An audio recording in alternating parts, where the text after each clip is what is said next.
what are you gonna say about it? I mean, it's the best thing to come out of Iowa since corn dogs.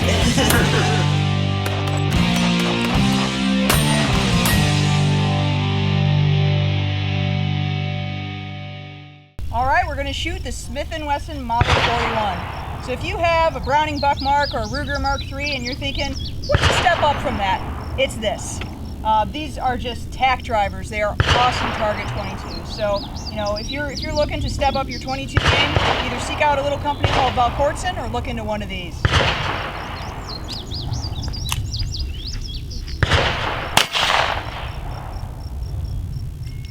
Hopefully yours runs.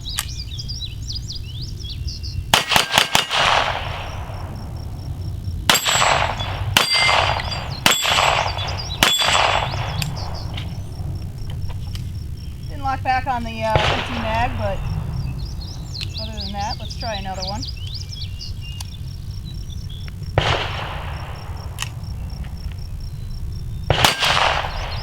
I'm getting a little trouble issue on that second round for some reason.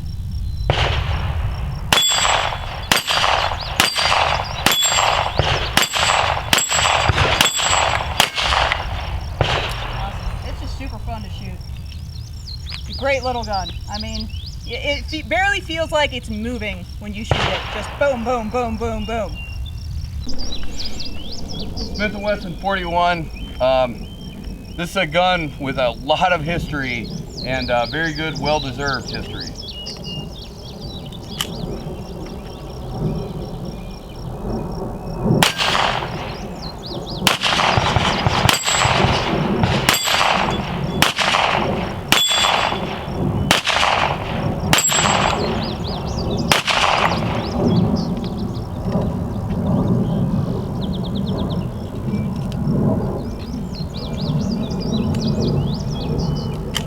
Because I am the defensive instructor,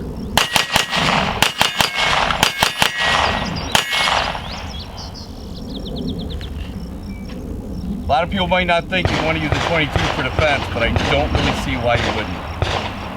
So we found this bargain shopping at Fleet Farm. The Smith & Wesson Model 41. It's beautiful. The blued finish and the wood grips. You definitely feel connected to the pistol just holding it in your hand, but let's see how she shoots.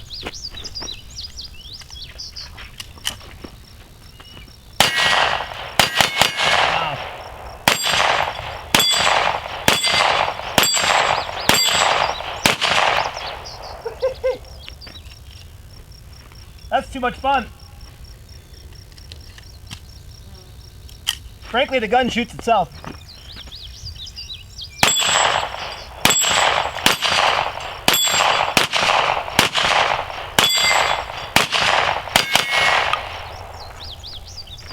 Yeah, that's really, really fantastic. I mean, you know, there's some guns you just really feel connected to, and this one, you kind of look at what you want to shoot at and pull the trigger, and it just sort of happens. So, it's a fine piece. Got the Smith & Wesson 41 here, and wasn't it not fun to shoot a little 22? Actually, this thing's pretty awesome, so give it a shot.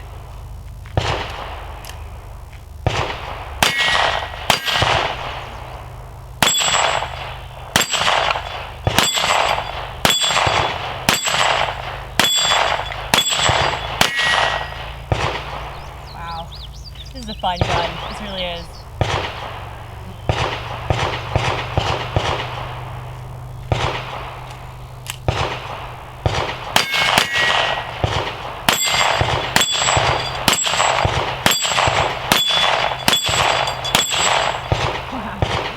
Okay, this gun is really fun. Like you guys said, this gun shoots itself, and I mean, it doesn't move. This is awesome.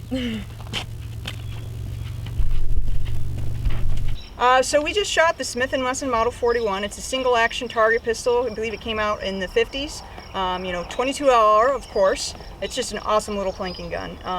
You know, blowback, it's really heavy, so you don't feel like the gun is moving at all. Just this little section of the slide comes out and cycles each time. So it's super fun to shoot. I mean, if you can't hit the little targets with the Model 41, you've got problems. It had a couple jams on me, but then everybody else ran it just fine. So maybe I had my thumbs riding on the slide or something. But I just love to shoot that thing. It's a fantastic little pistol. The only downside is they're really hard to get. It's kind of like Smith & Wesson Performance Center revolvers, where they only seem to pop up a couple times per year. So as a retailer, I managed to get a couple of them per year, but that's it. So they seem to be in really scarce supply. It's just one of those guns that Smith doesn't pump out very many of. Yeah, I mean, the blued finish, the wood grips, I mean, you just feel connected to the gun when you pick it up like a nice 1911. I shot a lot of 22s, and I'm not usually a fan. They're not, I mean, I just don't like it. I'm not going to lie. I'm not, I mean, it's the last gun I'll go to, right? I don't get the satisfaction from it. We've shot a lot of guns at Steel here over the, today we shot 4 different guns with the same setup. And I don't think anyone had nearly the level of success that we all had shooting those little steel targets with any of the other guns as we did with the 41. I mean, it's truly soft shooting, and it feels great in the hand, and it's really easy to shoot. It'd be an excellent gun to give somebody for their first experience, because they're gonna like it. There's no scary sounds. There's no recoil to speak of whatsoever. No frustration. Yeah. There's just enough to feel the sensation of shooting. That then you hand them something a little larger. My goodness, they'd already sort of be like predisposed to like it. So, no question, it's beautiful and it's fun to shoot. It's definitely just a ranged pistol for me. I might make a case for blasting zombies with it, but generally speaking, it's to come out the range and put holes in paper, shoot steel, and for that role, it's absolutely perfect. It's one of the best I've ever shot. I mean, it's a huge thumbs up for me. So. When you're killing zombies, you're aiming at a small brain box. You got to be accurate. You got to be quick. You don't want to make a bunch of noise and attract more. Right. For God's sakes, no, it's a perfect gun. Get you killed on the streets. Yeah, it probably would. Everything you said about the 41, it has this history to it. It has this feeling to it. It's a real gun. It's a gun that has a lot of history to it.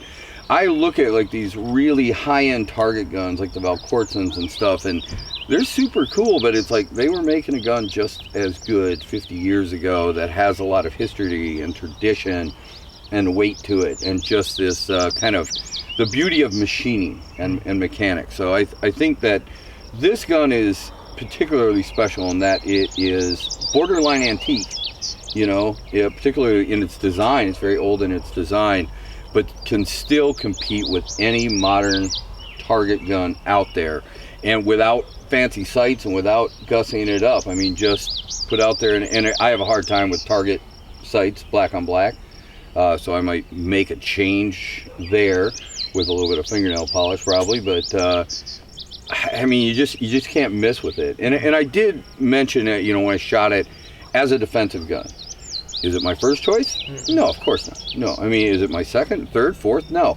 But if I have a client who cannot handle a bigger gun, has a physical limitation or something along those lines, where they can't handle recoil, where they can't handle trigger pull, where they can't handle operating a slide, I mean, if you bust down Granny's door, because you're going beyond trying to steal her tomatoes, right, and trying to come in to steal her tomatoes, and you kick her door in, and Granny's got a Smith & Wesson 41, she is going to shut you down. Yeah.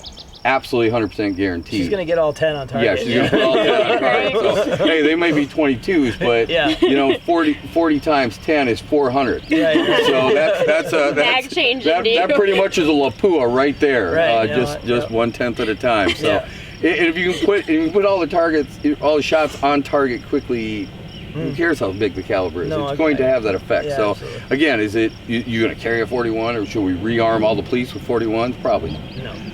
But should you have one? If you have one, it also is that heirloom factor. And in fact, this is with yours in particular. This is an heirloom. This is from my grandfather. Right? And this is going to be a gun that in 100 years somebody's going to be sitting around doing a review, talking about how cool it was, and that their great grandma had this when she owned a gun shop and she was a total badass. So it's pretty cool.